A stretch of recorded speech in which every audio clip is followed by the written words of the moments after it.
So welcome to the session on religions and organizational transformation. So let me invite Dr. Sunny Jung to present her perspective on Amish culture. Hey. Hi, everyone. Very nice to see you all from all different places and countries and different time zones. This is exciting to be all here together to share some of things that I learned from Amish community. I wrote my dissertations in Amish community about Amish faith and their business practice.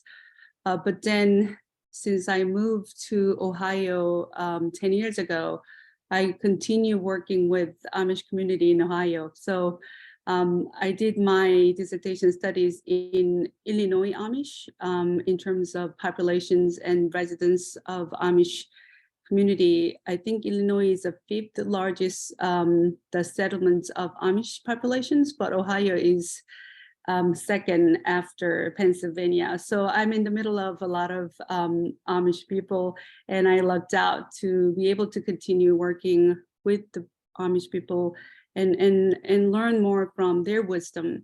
So before I start, I'd like to introduce Nick, that he will also join as well to share. Nick and I have worked on ethical aspects of Amish community and their religious practices that's quite useful, and in terms of how we can think about ethics in McIntyre perspective of philosophical thoughts.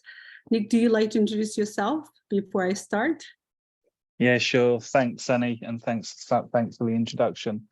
Good to see everybody. My name's Nick. I'm current chair of the MSR division, at least for another couple of weeks.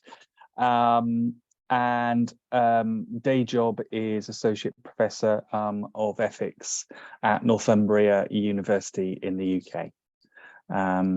So back to you, Sunny. Good to see everybody. All right, before share my slide, let me reiterate some of the conversations that actually happened in the previous session. I was not able to attend the entire session, but at the toward the end, there's a lively conversations about the AI and also technology and how it can be differently conceptualized, and how does it affect lives of human, and what is the difference between human and AI, etc. I think it was Terry's comments in a chat.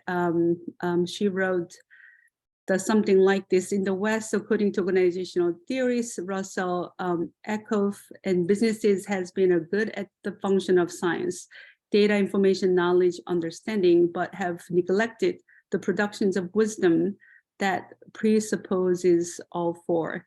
Because of it is primarily a functions of ethics and aesthetics. It requires deliberate insertions of values into human decision-making and evaluations of its outcomes.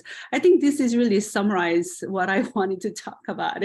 So I feel like, yeah, I'm just gonna read it. And this is really the takeaways of my talk I plan to share, and really the wisdom of Amish culture that deliberately inserted values of their community into their decision-making process of adoptions of any technology or new practice and advancements of human practice. So yeah, let me talk some of the background of Amish history and culture, and also what I meant by deliberate choices of insertion of values into their decision-making. I think that this is really what I wanted to talk about. Since I didn't really mean to bring this one as more academic paper types of presentations, I want to bring more as a conversational and more casual that give you some understanding of Amish, their practices in adopting technology in a way that how human agency can play more significant role than the objects of technology advancements, how we are becoming a victim of AI and what we can respond to it, instead of looking at the way to respond to technology or AI, how we can use it in a deliberate, intentional way to insert our core values into it. So yeah, let me share. So here you can see the nice pictures of Amish people communally gathered together to build either barn or house. As some of you may know or may not know, Amish people, in terms of their way of life, and they don't believe in insurance or anything what we know, minimizing or addressing the risk. So business is all about reducing the risk. For them, it's all about God's will. So when it's supposed to happen, they believe it should happen. So when the fire happens and family lost their farm or their barn and house, the community from left and right all show up next day, and they're building the barns from the scratch together in a couple days even. So this is one example of how the core value actually shape the way of life and the way they do their work and what kind of choices they make deliberately. So to the beginning of Amish histories, I will not bore you too much with the history of it, but I'll just give you some brief timeline in terms of Amish settlements in United States. So it started from about 16th centuries, mid 16th centuries in Switzerland. There has been movements of Anabaptism, means they are against of infant baptism. They don't believe that baptism needs to be done at when a human is not conscious. So they are doing adult baptism, which is against the practice of at the time of church. So they don't bear arms, they don't go to war, they don't join the army. And those practices were threat to the stable government functions of the country at the time. So a lot of governments were either bringing them to persecution or harassment or torturing, and you name it. So you can see some of those pictures on the right side of it. They brought those people to either cross hanging or burning alive. And there are lots of things were happening about the 16th centuries. So many people left the Switzerland, went to around European countries, including Germans and other countries. And from that movement, there has been at least 3 major Anabaptist groups. One is Brethren, and the other one is Mennonite, and third one is Amish. So Amish actually came out from the guy Jacob, who was a little more conservative and stricter than the other 2 groups. So Jacob believed that communion needs to be more held often, and also he believes in shunning practice, that when people are not following principles of church district, then we need to shun those people away from their church membership. So he led the groups of people to be separate from the rest of Anabaptist group because his name was Amen, and people who follow him become known as Amish. So that's how the name Amish started. The late 17th centuries and 18th century, lots of people actually migrated from European countries to America. So 1727, I believe that's the first Amish immigrant started in the United States, in Pennsylvania first, and then he moved to the west side of it, from that point to Ohio and Illinois and north side of Canada and some other areas at the time. There are a couple of timelines that's actually highlighted here in the later on when we talk about technology and AI piece of it. And I'll talk about 1910, Beach Amish Mennonite separations. It's because of relevancy of Amish people that who are differentiating themselves from the people who are more liberal, more open toward adoptions of new technology versus some groups are not. So there are Amish affiliation. Amish is not, again, one group. Even among the Amish, there are different sets of the groups, either Amish Mennonite, Amish Beach, Old Order Amish, New Order Amish, based on what? Based on lots of things. So I'll talk about also what separates under the umbrella of Amish. Still, there is many different groups. So people who are less conservative or more conservative in terms of what kind of color of buggies they can ride, or what kind of buttons they can wear on their clothes, or whether they can have a cover on their buggy or not, whether they need to pave their driveway or not, whether they have a length of their brim of the hat, how long they can have that or not. So those types of questions actually make the groups separate from the other group. I know it's kind of strange to think about it, right? The way of life that what we believe it's very trivial for them is really important enough to separate themselves from the other group. So since I have worked with Amish community in Ohio, specifically for this context of talk, let me talk briefly about Ohio Amish settlement. In terms of population of Amish in the United States, there has been studies about Amish Center, and then they said about 367,000 people living in USA, Ohio alone 82,000, and 434 church districts. So in Ohio, Holmes County alone has 29,800 people. And if you are passing Holmes County, at least 1 out of 2 will be Amish person. So pretty much a lot of people you will meet and passing by or shopping will be probably Amish home or Amish businesses in Holmes County, and which is only about 2 hours from where I stay right now. So I often go there to enjoy Amish bread and their buttery rich, the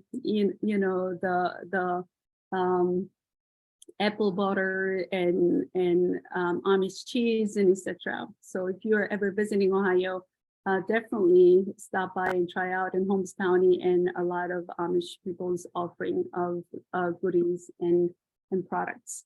So this is a scene of Ohio Amish, something that you can recognize right away compared to on the right side of the bottom picture.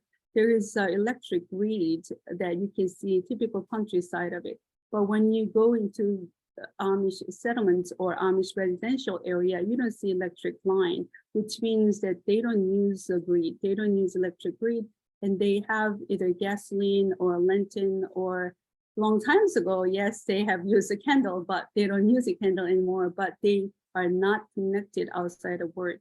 The having connections outside of word make them believe that losing their core conservative values of Amish community. So they don't typically adopt any new technology. Even think about it, electricity itself is a technology, a newer advanced one for them to think deliberately, we don't want that, we don't need to have and use this for the convenience of lives. What's more important for us is really the way of a life that's helpful for family and community. And also farming is their major way of living. So if this is not helping the way of life, that they usually don't adopt it. So there are more things, and usually adults who are baptized, who are the member of Amish church, do not want their face to be taken pictures. They believe the picture face is more of brave images. And so if you are bringing your camera or cell phone, then usually you have to be respectful for those members of the church who doesn't like to be taking pictures. But kids, they're very open and, waving hands. And when I bring my camera, and they like to take pictures with me. So it's quite different to see that very open and young minded Amish kids versus Amish adults who are the members of Amish. Also depends on what kind of Amish you're talking. As I said, although the Amish is much more conservative than new older Amish or beach Amish or Mennonite Amish.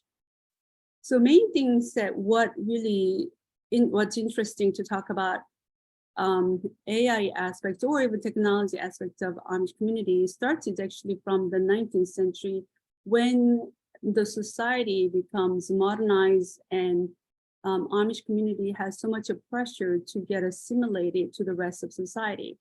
So some Amish groups actually sought to preserve their traditional ways of life. Some other Amish decided to be separate themselves and split so that way that they can adopt and more advanced technology.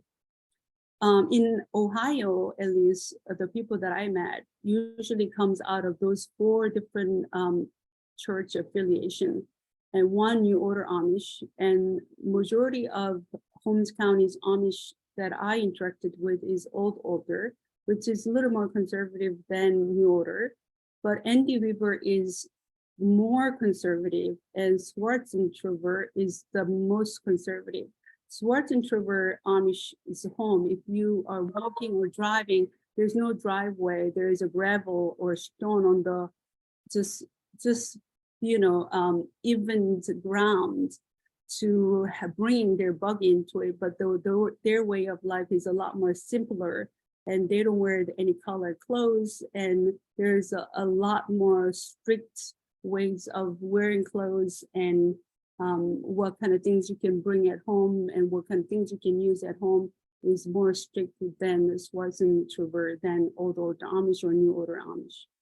As I said, it's depending on what kind of technology we can use or how conservative they are, what dresses they can wear and what colors of dress and what types of transportations and pound the pavements and head brims, and whether they can use a refrigerator or ice box, or there's dozens of the small things, but that's from their mind is extremely different practices that make them distinct enough that we don't want to be affiliated with this group, that we like to be separate from the rest of groups and building the new membership. So here's a little bit more complicated, the table, hopefully that you can read some of those that actually mentions about what kind of technology has been permitted in most of those Amish communities. So if you see the black versus white, so black basically means permitted it.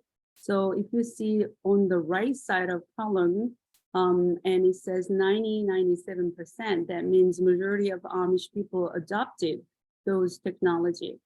I know lamps and lantern, who says that that's technology? But from their mind, it's advanced technologies that they heavily discuss among their members in church gathering, whether they will use it and how they use it and how much the members are allowed to use it, etc.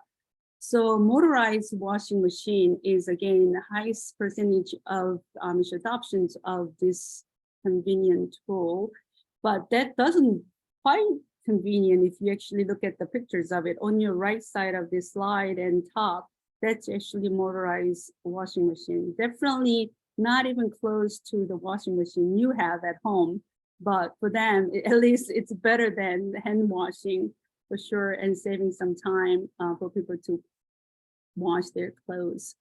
On the bottom of the pictures, I don't know if you can guess what that is. This is their way of refrigerating their food. This is ice box.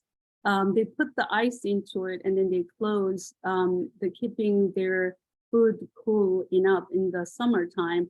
It's not definitely a refrigerator, it's not electric. And so that way that some Amish community do not use or allow mechanical refrigerator at all. So if you can see the adoption rate of refrigerator, it's only 40% of Amish. So there are other things that you can also see, that what are things that are permitted or not permitted, but it's interesting to see the variety of those decisions were made at the very specifically for the church district level. So the church community, the church district has their own decision based on the community's conversations and open discussions, what is good for the community and what's not.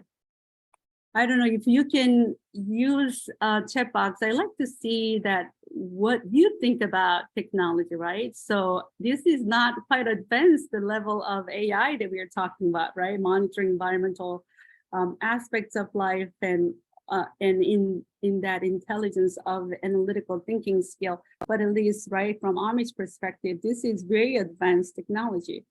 Go ahead and if you need to pick only one, what will you keep? If you have to drop the rest of those technologies, I don't think that they will ever happen probably for us, but you know, what do you think you cannot drop? You cannot live without this. What would that be? Okay. Oh, cell phone. Okay, yeah, I thought that a lot of people would do the cell phone, right? Ah, yeah, I think I chose the computer. Yeah. So I'll tell that which group should be the beach Amish versus which one is older Amish then. Oh, here you go. Yeah, I think the computer is quite popular choice among the people who posted. Thank you so much for your participations. The reason why I'm asking this question, I just said at the very beginning of timeline of Amish people, 1910, there has been some interesting milestones of Amish separations of their own groups into small different types of group. So older Amish who actually banned all of those technology in Pennsylvania and Lancaster County. And about 20% of this Amish group didn't like the way that older Amish enforced them to follow. They said, we want to drive a car, we want to use a telephone, we want to have a computer, we like some advancements of technology. We're okay without listening to radio, without having a music, without having a TV. So radio, TV, so music and TV, no question, they're okay without. But telephones and car, right? And also computers, and they want to have it. So they have a lengthy discussion, and it was one of the major breakaway from the major groups. And Beach Amish Mennonite actually formed because they have a different stance on adoptions of what technology is okay for our community or not. Knowing that there are some general principles of Amish's practices of selective technology adoption. They're not opposed to technology. So when I was meeting and interviewing Amish business people, there are so many successful millionaires in Amish community. A couple of people that I interviewed when I walked in, they actually have their computer and they have their cell phone, but they're saying that they're not using it at home. They are only having those at their workspace.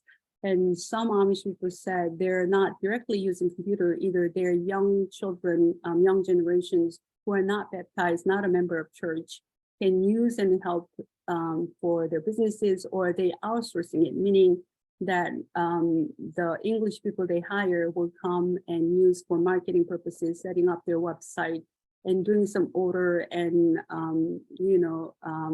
working with the customers over the phone. So they're the one that using technology, but then they're not against of using it as long as it's keeping the community in terms of what they need to bring to the community for their financial means, and they are okay with it. But still, majority of people of older Amish who allow the use of computer at their workplace, they will never bring their cell phone or computer at home. So there is some strict, the deliberate intentional choice of what do we do with the technology, how much do we use, and what purpose do we use. In terms of horse and buggy transportation, again, this horse you can see in terms of the way they cover and the way that they wear their clothes. And so sometimes you can tell what groups that they belong to.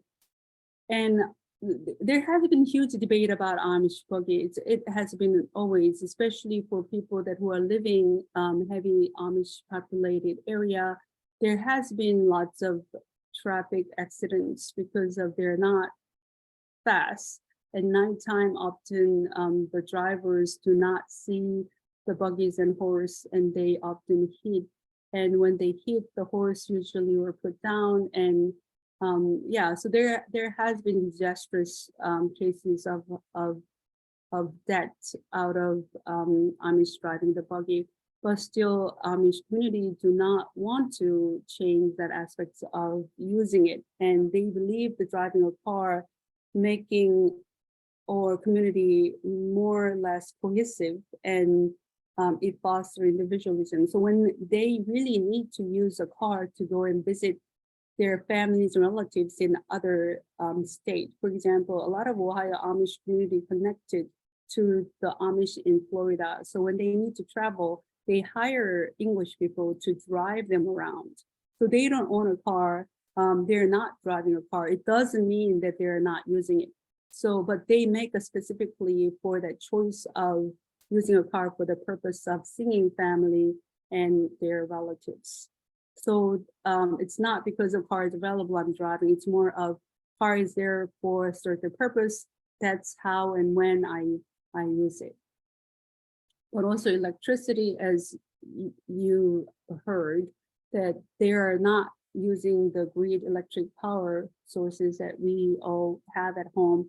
They have diesel generator batteries and solar panels. So if you think about it, right, solar panel is a quite advanced technology in terms of electric grid versus solar panel, but they prefer solar panel because it doesn't bring the symbolic visualizations of connection to the outside world. They rather preserve their self-sufficiency and their own separations of community and less visible to be connected to outside the world. It's one of interesting conversation that actually I had. The one businessman who uses cell phone, he commented, we prefer even cell phone better than line phone.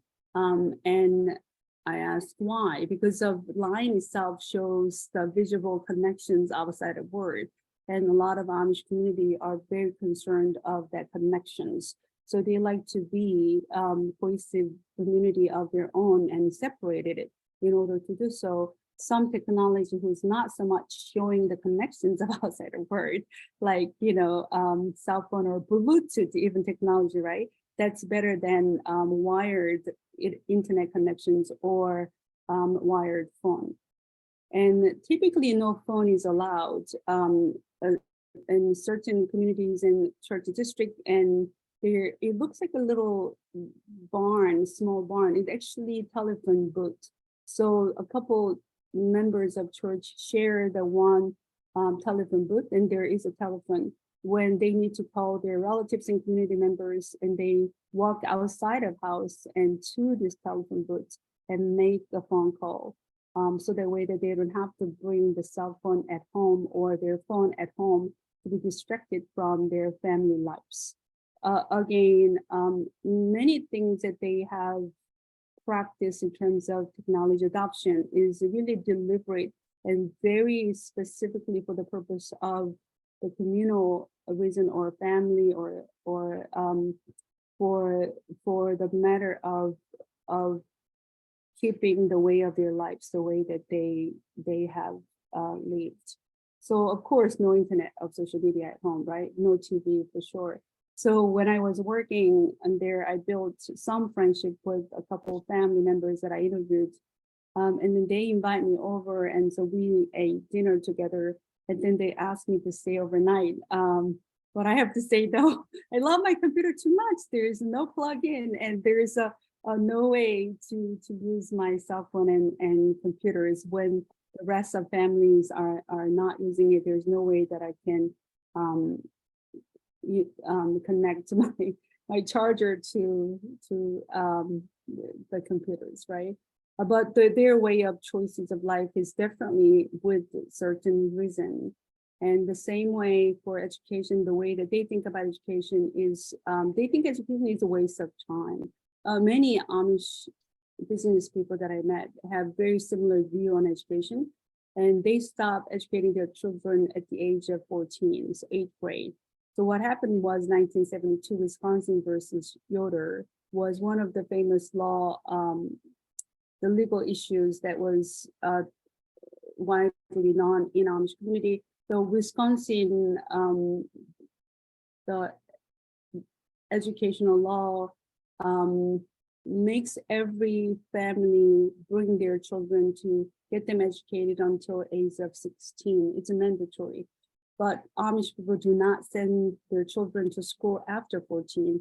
So the government basically bringing the Amish community to the court is saying that you cannot do that. But Amish community proved themselves that their practical educations at workplace is more than sufficient enough than 2 more years of public educations at school. And the court basically granted exceptions of the mandatory educational law for their children for Amish community. So that applies to a lot of different Amish settlements as well. So Amish typically have their own school, their own one-room school, and for their children go to their school. But big Amish settlements like Pennsylvania and Ohio, they actually mix their children with non-Amish community. And especially for the people and community who are not so much conservative, they're okay with it. Now really talk about the Amish tech adoption. What is their core value? Why they do the way that they do it? Their choices, again, based on their considerations of whether technology adoption is helpful for keeping their way of life. And they perceive technological change is a social change. So their decision is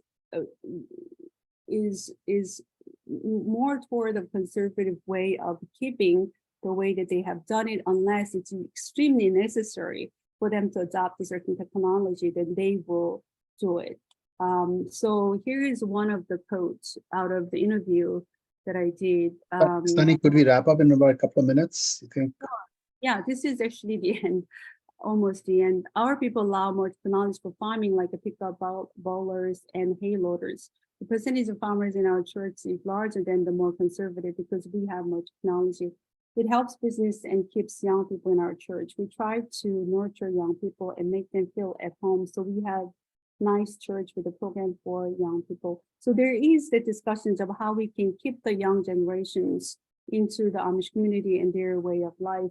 And some Amish people allow adopting technology so the way the farming can be more amenable to the young generations, and then they will be able to help along with their parents. So really the core value is of course then availability of technology. For us, availability of technology itself is pretty much adoptions of technology. And we don't have that pause and selective, deliberate thinking process of choices, what is good for us, what is not. For them, that they actually think about their core values, whether that helps their communities and their values, and they will adopt it. If not, then they don't. So really the lesson that I want to talk about, takeaways out of what I just shared with you, is the importance of human agency. Human is not the victim of environments of technological advancement. We still have a choice of new AI developments, the way that we use it, and how we shape the technology and the directions of its further development. And also the importance of human-centered decision-making process of it. And obviously their community value, family value, religious beliefs really shape their decision-making process for adoptions. Lesson 2 is how we can align AI or conversations of adoptions of technology with the core values. It doesn't have to be faith-based or religion basis, but we need to discuss and what is good for human flourishing and human well-being. What are those core values? How we can align AI with this instead of talking about how we're responding to the negative outcomes of AI adoptions. And I think it shapes the way that we think about AI use at daily basis of even our classroom. Some faculties are thinking AI to be a helpful tool to advancing their teaching and instruction. But some faculty were thinking right away, jumping into how I can prevent students from copying the AI answers of exams, etc. Right? So it's really that how we align our core values with AI use. And last lesson is really engagement. we need to really have more open conversation and engagement in the discussions. What is implications of new technology? What is AIs? What does that mean in our culture? What does it mean to our social fabrics of structuring society? And how do we make it more prioritizing the well-being of collective society's benefit? And I think that discussion needs to be deliberate and also intentional. So the way that conversations of AI is not so much about this is happening, this is for practical benefit of increasing productivities and maximizations of business performances. It should be aligned with more of what is outcome, what is end, how we can make a deliberate choice. So the way the really that we know that collectively Amish people moving their barn when they need to, but then if you think about it, right? If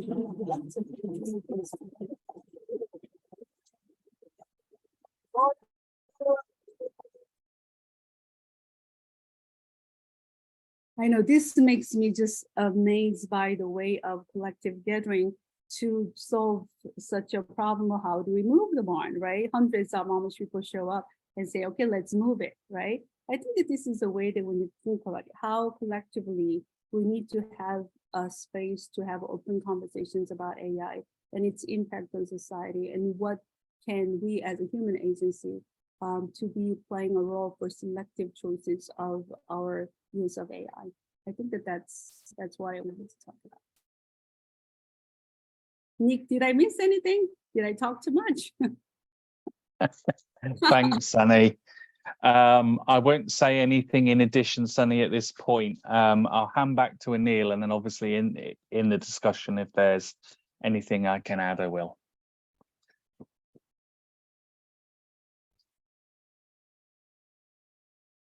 Oh, I was on mute. Sunny, thank you. And this was wonderful. I live very close to Kelowna, which is one of the communities listed there. And I saw it's all black on that list, which means everything is permitted there. We go there often. We buy some raw milk from there. It's sort of on the way when we go to Iowa City, just 45 minutes away from us. They have sort of place where they sell cheese and all that stuff. Tried that stuff. It's wonderful. And these people, one of the things that stayed with me was when we get milk and all that stuff. Oh, it's too hot, right? This hot weather is there. I think it happened just a month ago. And they were growing some veggies and they say, oh, nothing will grow. But then I think husband and wife, suddenly they catch themselves, but we are not supposed to complain. It'll happen when it'll happen.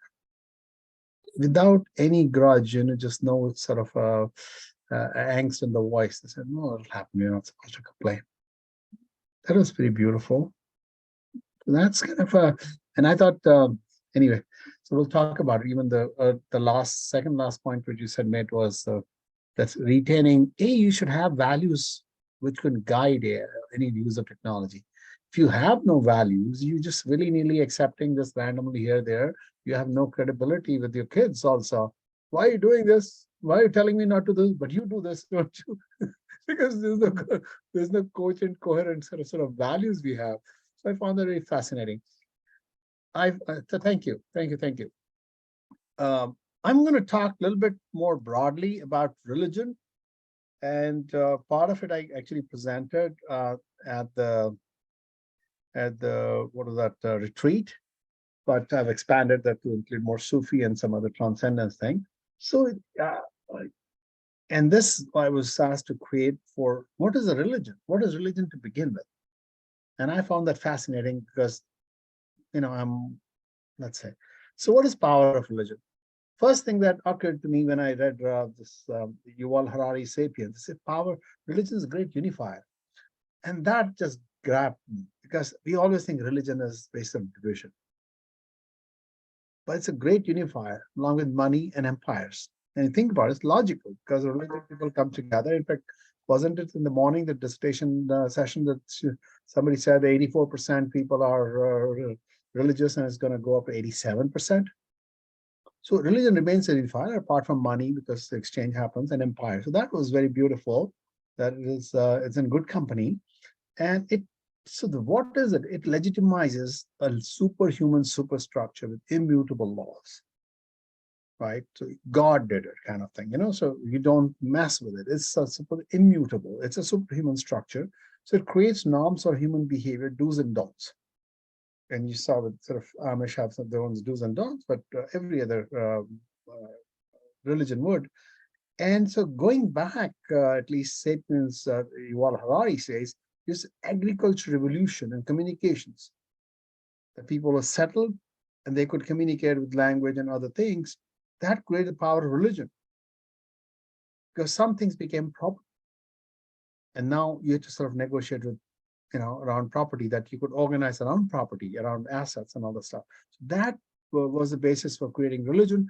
And he says many types of religions came, many types, not just religions, or based on God or based on nature. Monotheistic religion, dualistic religion, polytheistic, animist religions, like based on life being everywhere. So, it's like one of those, we have gone a monoculture, we're like 4 or 5 religions. You look at the right picture on the right, so I'll just try to get a variety of religions on the right. By the way, all these images are generated by AI. So I'm trying to stay true to religion, but AI is sort of going to help visualize some of these pictures that you can see. All kinds of people, all imagery. Again, there's a notion of light, and there's that probably you can see some commonality around religions from this picture. But modern religions seek to be universal and missionary, such as Islam and Buddhism. However, initially religions were very local, and you could not communicate across long distances. So you just had your religion for a local region, like Amish would have, you would say, multiple sort of local religions. But then, and now, the wholeness, if you think, now there are natural law religions come up in the last few hundred years, and you have ideologies. The religions have become sort of, we call them isms: communism, capitalism, liberalism, humanism, whatever, right? Transcendentalism. So there's isms is again a kind of religion with some superhuman structure. That's the idea of power of human structure. So what are gods? Why do we care about gods? There are all religions around some kind of god. So God is a superhuman entity created to mediate a relationship between people and the animal, plants, and property. Very fascinating. Who's speaking for my animals, my cows, my pigs, my plants, my trees, my crops, my whatever? So God actually is a voice for that. Okay, do like these things, do this thing, but not just so much for a relationship between people. And so initially, sort of, there was this whole thing of anybody can be God. If you think of the Hindu Sanatan religion, anything can be God. We call it 3.3 million, something like that. Millions of God. Basically, you can treat anybody as God. And then every God has a special feature. I mean, from Hinduism, I can say like there's a Ganesha, is the Lord of removing obstacles. There's Lakshmi, there's a lot of wealth. But let's say even in the Greek ones, there's a god of rain. When in Hinduism, there's a god of rain, Indra, god of war, and it gets you the victory, god of fertility.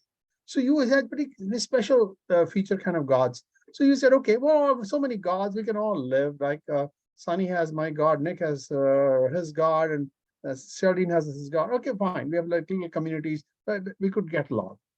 But monotheistic religions, they said, no, there's only one encompassing power. God cannot be incomplete. Forget about it. So they see polytheistic with, no. God is almighty. God has all power of rain and war and fertility and wealth and this and that. So they say, okay, we need to have that one person who represents, one God represents, and then they get a little bit missionary. So look at this Hindu one. Now it gets sort of categories. So Hindu religion also has an unifying thing, although we have like millions and millions of gods, but this notion of Atma, the soul, the consciousness, and bounded consciousness is the unifying principle behind the universe.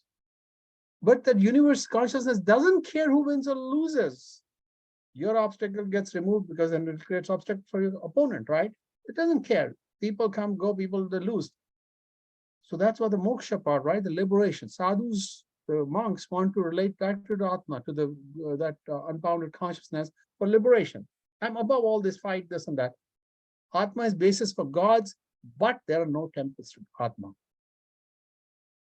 You have temple for Ganesha, you have temple for Lakshmi, you have temple for Vishnu, you have temple for Buddha, you have temple for this and that, but not to the unbounded transcendent. Why not? So because they had all these sub things and they didn't bring temples to the oneness of this and that, they said, okay, well, let's do this thing. Everybody do their own thing. You like Christ? Okay, Christ is one of our 13th avatar. You want this person is fine. So very inclusive. They could become inclusive because they were not being everything. But anyway, this is another category of dualistic religions, which we don't know. We think of the polytheistic and monotheistic. There's also the dualistic religions, which appeared for like 15,000, 1,500 years, and they vanished for a reason that I'll just explain. So they believe the universe is about existence on both sides, like good, bad, evil, and all that. So humans can believe in contradictions, right? It's a dualistic world. It's a very much valid philosophy, but they have to sort of play intellectual gymnastics to support both.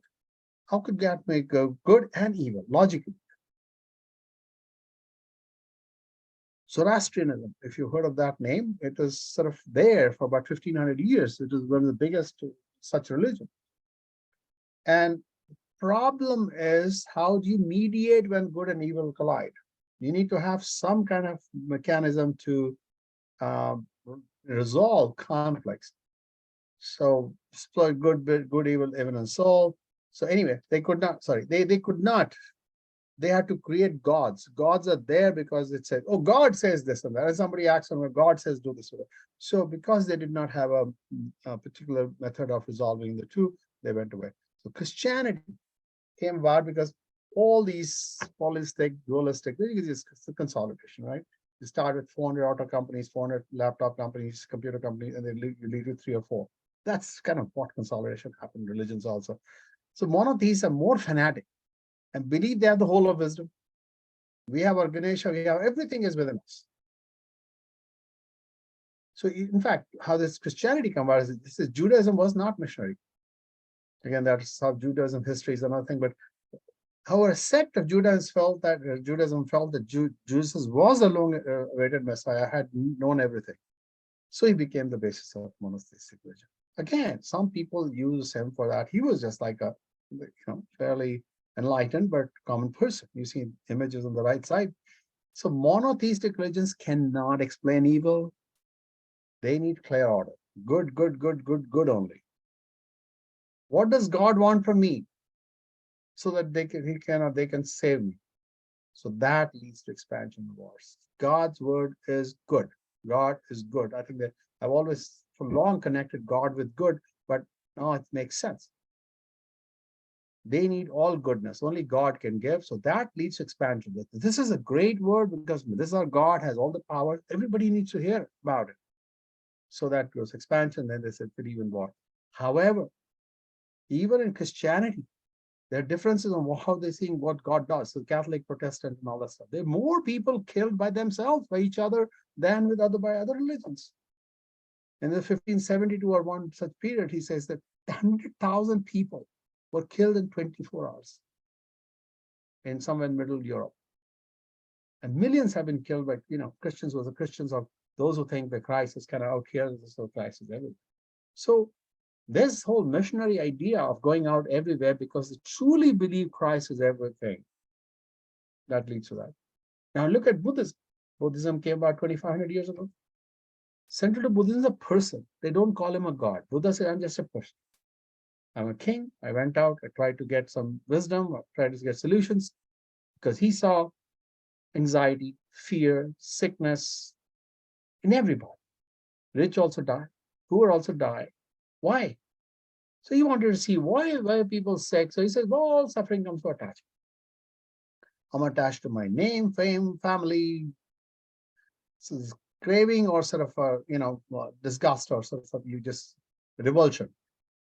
If you say do not crave, you don't suffer. You have a laptop, but you don't attach yourself. If a laptop is there, great, I use it. If it's not there, I move on. That is what is called dharma. What you saw in previous one is dharma. Dharma is the right thing, the ethical thing, which is that you do not attach. Things come and go. How attached are we to the computer that we have discarded because we have a new computer? It's not the computer. It's just a new one to replace the old one. But if I only want to take it away, then I'm sort of miserable beyond anything. So do not crave. That's a central Buddhism message. So Buddha says, accept things and experience as they are. That is Buddhist religion, right? He set up 5 principles, don't do this, to overcome our attachment. So his basic message, unlike other one, is what God wants me to do. He says, how do I escape from craving within? Buddha was talking to the person as an enlightened person. Now, I'm going to switch a little bit to the topic that will help me talk about Sufism.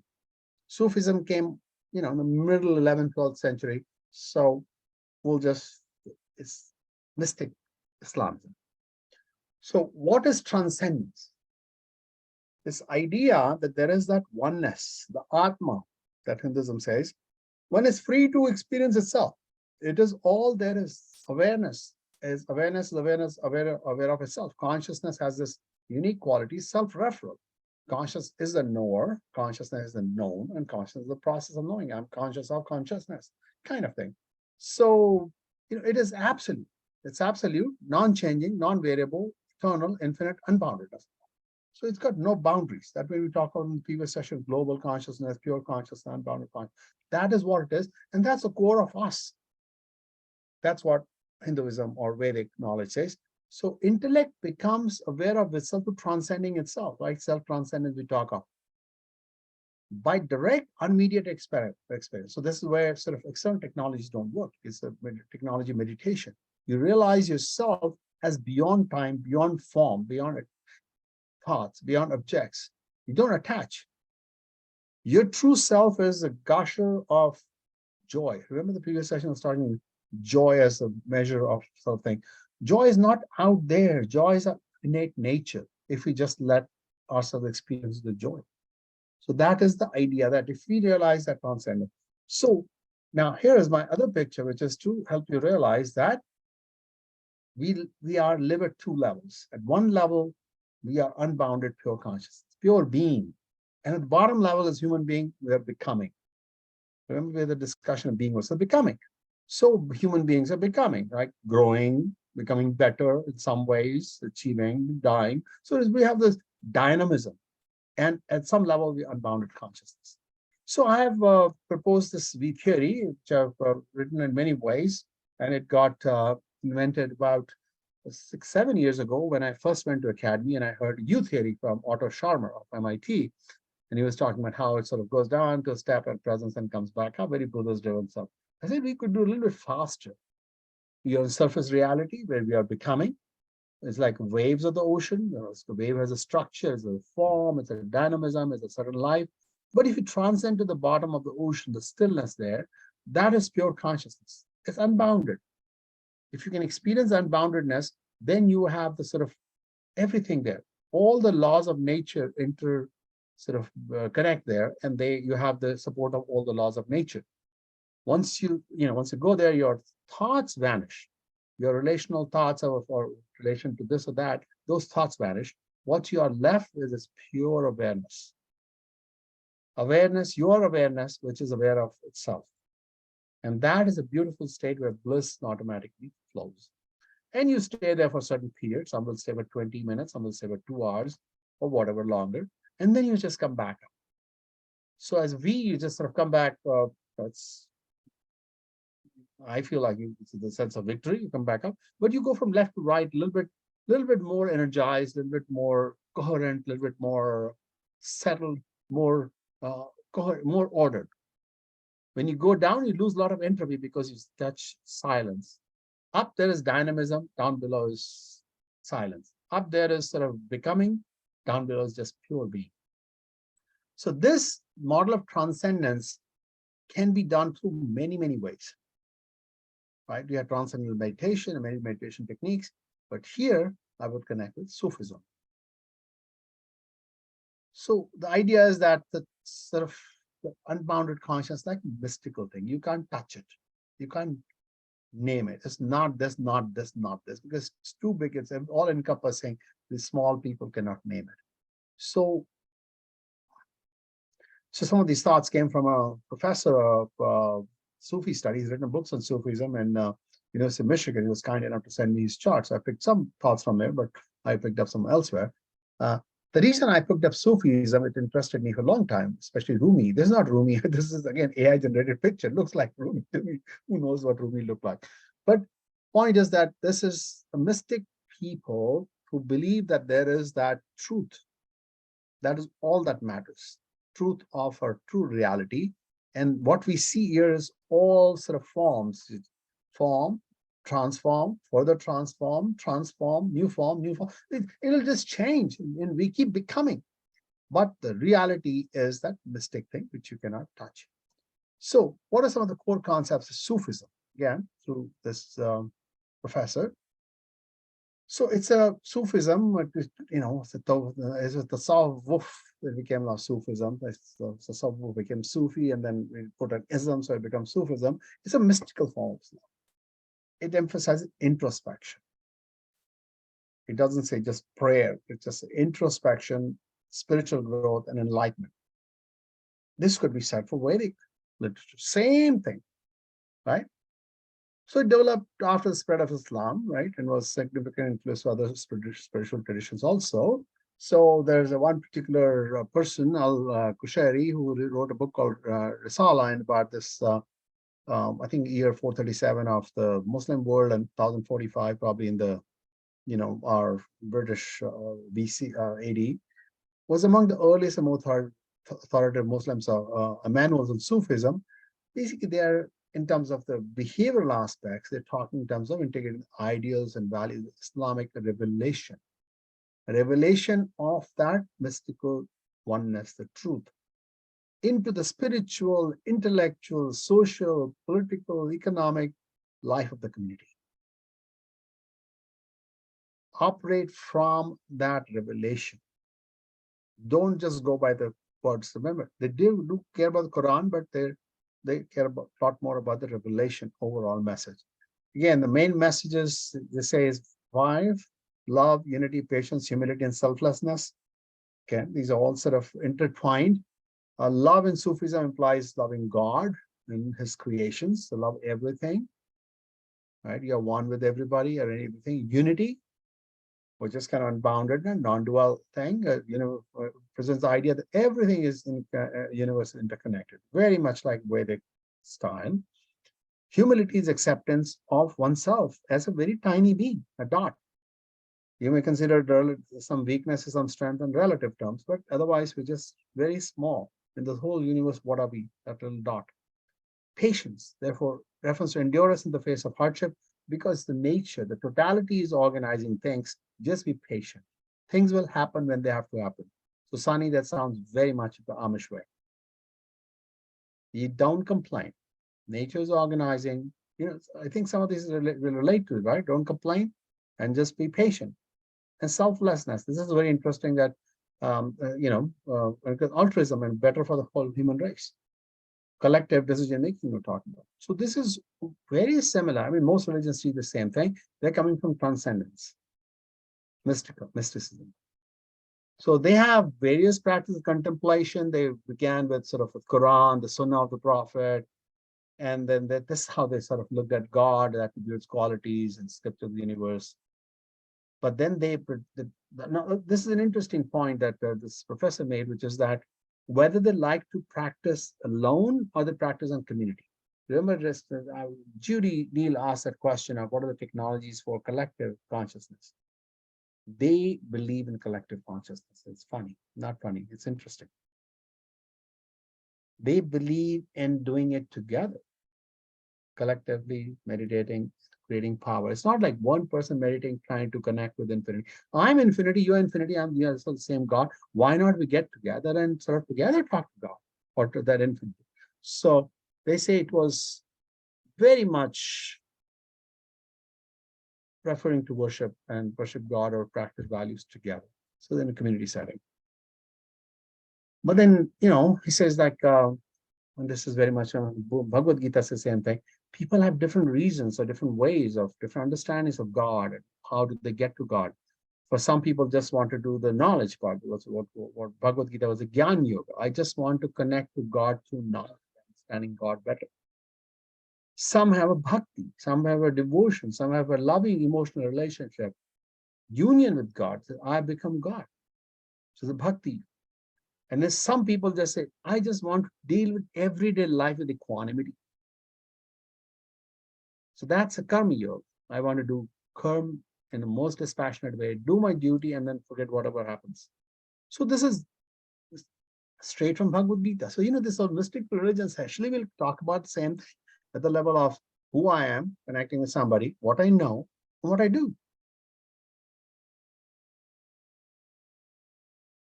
So how does it help? Like if you think of decision making, for example, and somebody's in crisis. So again, this is the perspective of individual has to make a decision. So it depends on what is the problem, nature of problem. So you will do different things. There's no one recipe from Sufism to everybody. If the crisis is caused by outside event, some tragedy happened, fire has happened, like you talk about the example, beautiful example of fire and barn. One should practice that, oh, God will take care of it. It's called tawakkul, unsatisfaction, rida, with a divine degree. God is doing it, so don't blame yourself. Hey, you can do anything. If it's coming by in the more immediate environment, one should say more humility. Okay, well, I'm just little, maybe mistake happened, something happened. Just keep working on that humility. And if it's in more personal inner distress or turmoil, then you should read Quran, then you should do recitation, then you should read great teachers. So I thought that was very interesting.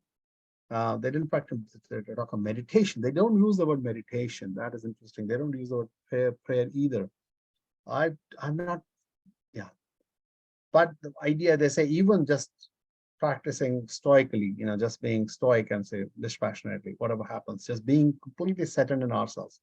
How they settled in themselves, again, it's various practices of contemplation, meditation. You can almost say meditation, but they don't use that meditation. That's how they work. Now so that was that Sufism. I hope that's like brief summary gives you, because I was again looking at from very much the transcendental angle, that how it is so transcendental. But let me say, what is a naturalistic religion? We are living very much in religions. Is capitalism a religion? Is liberalism a religion?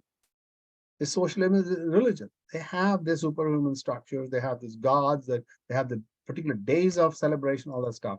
So while old religions have lost power, syncretism, that all of them come together. So all religions are again one mixture, mishmash of all is ultimate religion. So Jainism, Taoism, nature, that some of these new religions are based more on natural law. They appeared like 600-800 years, 1,000 years ago. Some of them are very much based on natural law. So that's what is happening, that what does nature want? What does nature like? The last 300 years has gained, sort of naturalism has gained power, right? So nationalism, capitalism, communism, Nazism, liberalism, communism, all of these are various isms. They have their own deities. Karl Marx here, or sort of who was for liberalism and capitalism, whatever, Adam Smith. And when in doubt, just Adam Smith said this. So like that. And the humanist religions, which is what we talk about now, humanism, right? We've had this discussion of humanism, that we believe that humans are fundamentally different from animals. Again, a little bit of hubris, that humans is benefits paramount. So liberalism says individual human soul is the basis for all ethical rights. Even a murderer has rights, because that person is, human being. They must have a reason for killing. Socialism, the society has the basic rights. So monotheistic sanctity of humanity as a whole, that's kind of socialism. Nazism says humans are mutable.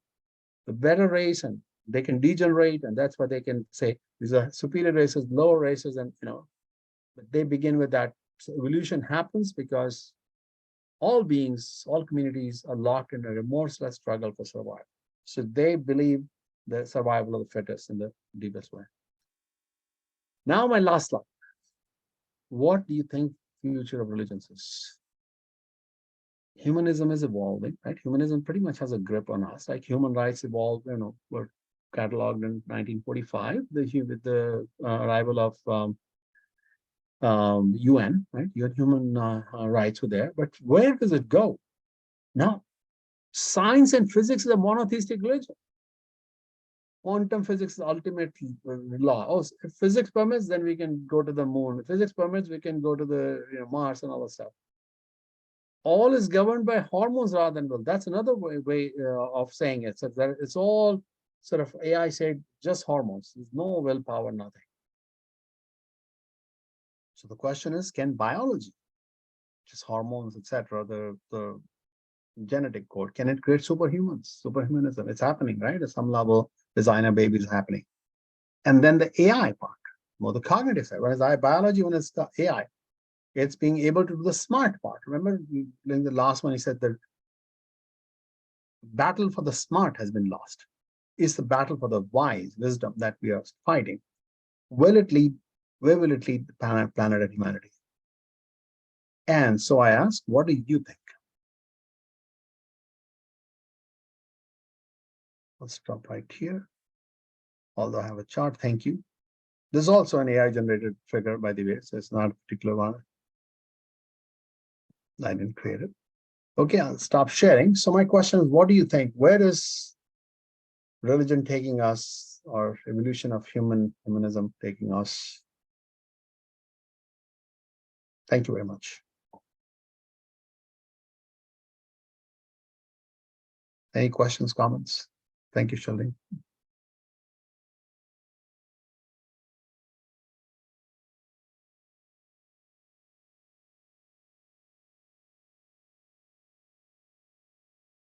Are you going to evolve up or down? Degenerate or, or regenerate, up generate? So, Anil, Yeah. I really appreciated your presentation, which I thought gave a wonderful summary and explanation of religions and their relationship. And then a question that arises for me, especially in this colloquium about AI, is what does the nature of AI tell us, particularly if, as I expect, it evolves to become similar in some ways, not in its structural process to humans?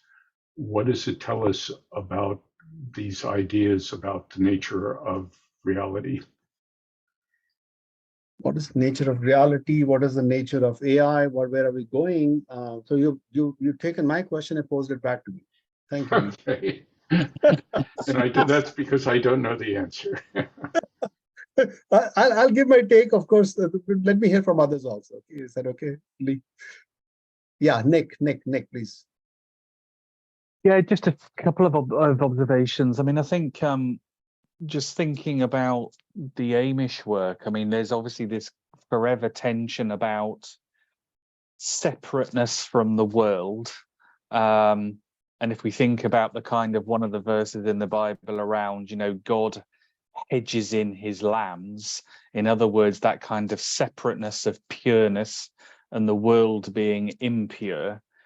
And you can probably see the Amish through that kind of lens. And if you look at, a number of religions across time, there's been this general shift from separateness, being outside of the world, to being in the world. But of course, being in the world, one can then get polluted by it.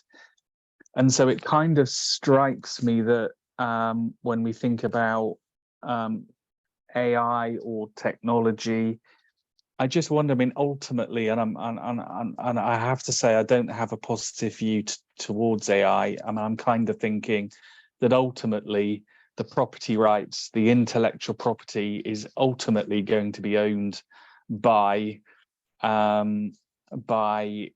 super powerful organizations. So coming back to Lee's comment, what does this do for the nature of reality? I have to say I'm not hopeful, and I wish I could be hopeful, but I have to say I'm not. And one way, of course, if you're not hopeful, one of the interesting things, therefore, is, do you see an increase in separateness from the world? In other words, do you see a reversal? In other words, more communities trying to be separate and leaving everybody else to kind of just get on with it? The film Blade Runner strikes me as a great metaphor for that, right? The world's so knackered, let's all just go to a different planet. it's a kind of the separateness in the world, separate from the world. The film Blade Runner is a great example of that. So I don't know whether that, hopefully what I've shared will spark some critique of what I said. Thank you, Nick. Let's see, Jerry, go ahead, please. Let me lower my head. Can you hear me now? I took off Yes, my yes, headset. yes. All right. I thought when you're talking about religion, you know, there's and when you talk about like where will it go? I mean, in every religion, you have the spectrum from the mystic on the one hand, all the way over to the lawmakers on the other hand. And so, you know, it depends where it is in religion. I mean, Sufism, in many ways, is very similar to Judaism when you look at the mystical side. But when you look at the mystical side, almost all of them are very similar. It's when other people try to make sense of it that didn't have the mystical experience and then go over and start imposing laws. Or they think that I had this experience, so you should too. So because it was good for me, it has to be good for you and all that kind of stuff. And then when you're talking artificial intelligence, I don't see how artificial intelligence can have a mystical experience, at least not now. I don't think, and if you look in terms of like looking at consciousness and looking at what TM talks about, I don't see how a computer can ever get there. I mean, it's possible, but I can see how a computer can get to imposing laws. And that's what worries me, you know, from that perspective, if you start to think purely intellectually and leave the mystical out, then you can run into problems. And I think, you know, the humanism, all the isms, the Nazism and all, it's all trying to make sense out of things. It seems like people always want to make sense out of things. And if they can't, they want somebody to make sense for them. And that's when it turns into a religion. So that's my 2 cents on it. So thank you. I think that I just struck me beautifully that the spectrum that you laid out, right, from mysticism to lay order.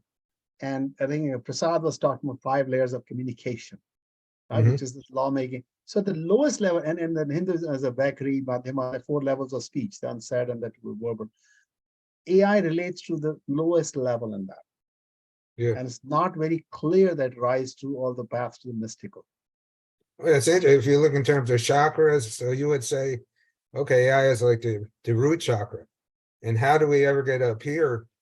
I don't see how. And if my understanding is the AI is based, at least ChatGPT, is based on all the input that's been put in. But all of that is intellectual because it's based on stuff that's been published. So how is it ever going to reach the higher levels? So now at least we have reframed the question. Now it's at least at the lowest chakra. It's the lowest So, chakra. will it ever rise? Will it go further down? That's where religion is too. I mean, I remember Zalman Schachter used to refer to, he called it the constipated old men. And so he would say, okay, you have the mystic here and the constipated old men over here, and they're the ones making the rules. Thank you. Let's hear Tian. I would like to share an observation that I want to ask you, Anil, are all the images in your PowerPoint generated by AI? Yes. Yes, I know. So did you notice that all the religious related images are male images? I think I hardly see any female in those images. And the only female is the last slide when you say thank you. So as if female are representative of feeling grateful. So we are supposed to be grateful to all, and men are supposed to be the sage. So I want to point out that AI has already been gendered by the gendered data. It was being trained. So that's a observation. So I would say it would be a disaster if AI becomes the future religion. Yeah. It'll be more of the same. It'll be more of the same, right? Thank you. I have other thoughts about your PowerPoint, but maybe we will share in the future later. Thank you. Thank you. Let's get with Ravi, and just in the interest of time, we'll go to more. Yeah. Very- I think a little bit of systems thinking would help in answering your question. You posed what do I think? By this, what I mean is, first we have to answer the question about our capacity to comprehend. Now, I as an individual have certain capacity to comprehend. I have my own senses, my own level of intellect, and when I combine myself in a team with other learned people like Anil and Lee Robbins and so forth, my capacity to comprehend increases, obviously, because I'm bringing to bear additional capacities that I can harness to see much more than I can. Therefore, the higher the capacity to comprehend and perceive, the greater will be the knowledge realm about which I can know things. So that's the answer to that question about what is systems thinking and what's the capacity to perceive and comprehend. But once we answer that in a definitive way, once you delineate the boundaries, what are those capacities that are inside the system that give us that level or capacity to comprehend, automatically you recognize that there is a lot of things that are outside of that system that are beyond comprehension. And therefore, by definition,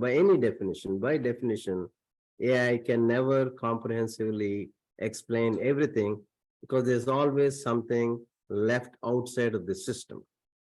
For example, the Hubble telescope has added to our capacity to see far, light years into the galaxies, but there is still a lot more that even Hubble telescope cannot uncover for us. Mhm.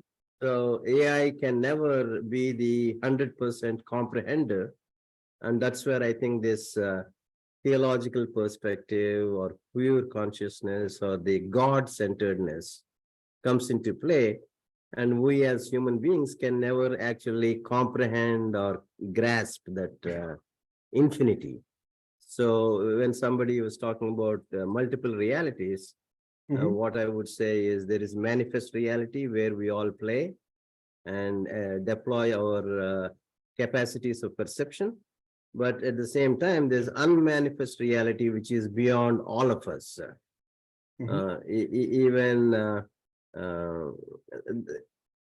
Even the most perfect AI or all future developed, highly developed AI tools and techniques can never really capture that infinitude. That's all I want to say. Thank you. Thank you very much.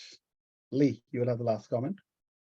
And I'm going to put the So feedback. I would disagree with the last comment and the general view that is often said that AI is just a creature of humans. It only does what we give it to do. It explores and learns from us. That's all it does. But the argument that I would make is that that's all we do. So who among you says that you are not the product of your genes, which come from a long history of humans and creatures before us, and the product of your experiences and upbringing, particularly from your parents? And the difference only seems to me one of degree of ability and complexity, and balanced against that is the enormously faster rate of growth of AI, the exponential growth rate, which indicates that within a few years it will have the degree of complexity that we do, and that the fundamental factor underlying it is the neural net, which is modeled on ours. And that even now, at this early stage of development, when it's a mere infant, even now it discovers things and comes to conclusions that the humans who are running it do not know how it came to that and did not instruct it in a way that they can explain or know at least to do it. So and I believe that it fits into the general perspective of whether there is a separate self. So it also connects with some of the perspectives of Sufism and Buddhism, and perhaps in some ways of other religions. So even Christianity in which people have their separate selves, but it was all created by God. So really, it's just manifestations of God. I agree. I think that this is all distinction that Jerry, you laid out, is sort of helping from oneness of mysticism to sort of all the rule making and divide, subdivide till it makes sense. Is that distinction would probably help relate this AI to sort of this mysticism structure. If I were to, at the end of this today, if I were to structure my summary of the whole conference for everybody, I would just say this structure that we are relating to the root chakra essentially, and that is not clear to ever rise. But to the extent AI brings, like Lee, you were talking about exponential rising, lot more data coming together, lot more processing power together, lot more new sort of feedback from what AI worked or not, it'll become more of a collective experience. So there's a collective experience of the lowest level when people wrote on, on Wikipedia, etc. Now, maybe people's virtual reality experiences when they're sort of acting as an avatar, more dynamic data gets come in, that maybe gives a lever even more integration. So you might guide maybe a little bit chakra in that positive direction. I don't know, but that's my thing, that the idea is the more we move towards oneness, or like what Nick, you said, lack of separation. I think the more sort of AI could become like that. And I think, Tian, you absolutely beautiful observation you made. And I think, and these are all AI generated. I gave the prompt, and these guys, I noted that they're all coming men, but then I thought that's what it is, all people, prophets and, avatars, they're all named as God. And I was worried that Lakshmi didn't come up, and I said, okay, let's just keep going with it. So I think it might get more integrated, and even the gender might dissolve, because the gender has become so controversial. This whole spectrum now, all 9 non-binary things and everything else. Right now, I know we have this great thing of feminism, but hey, women themselves describe in so many different ways. So it may not be as monolithic as we think. But at the same time, I think the idea is that how do we lead to, I think, and that's a question in some ways, how do we preserve the freedom of the individual embodied soul person with his infinite powers to act freely while not losing connection with the wholeness, totality? I can be one with you, and yet I'm doing it, I can take agency for what I'm doing it for the whole of humanity.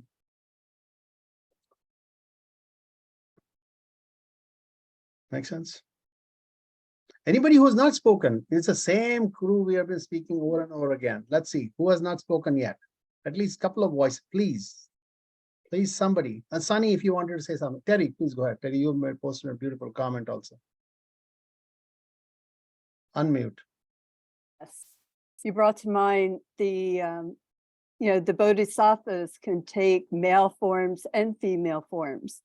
So the one in India, Abhikeshvara, becomes Guanyin in China, and the most adored bodhisattva is in the female form. Yeah. Mm-hmm. So it points to the fluidity, right, of these forms.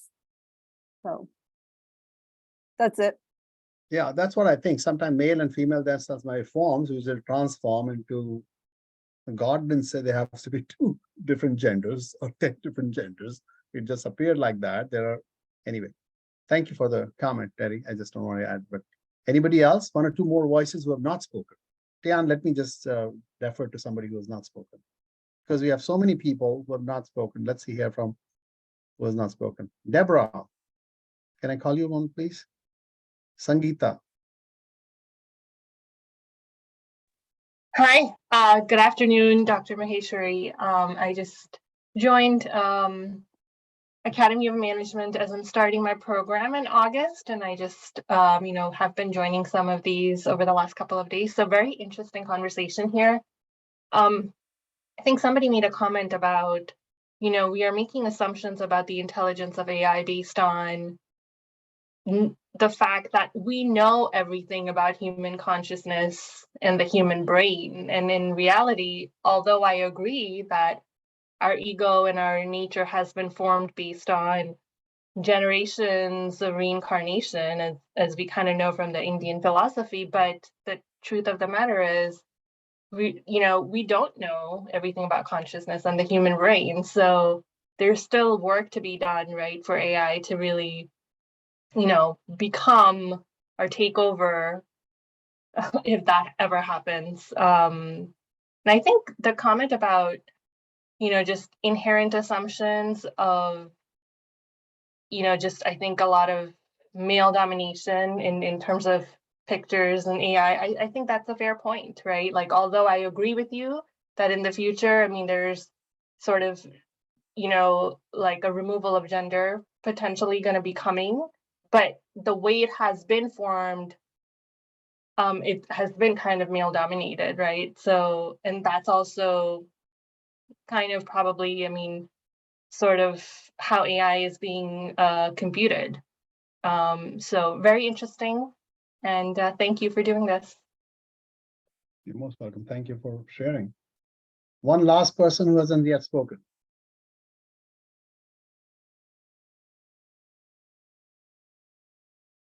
Nobody? Okay.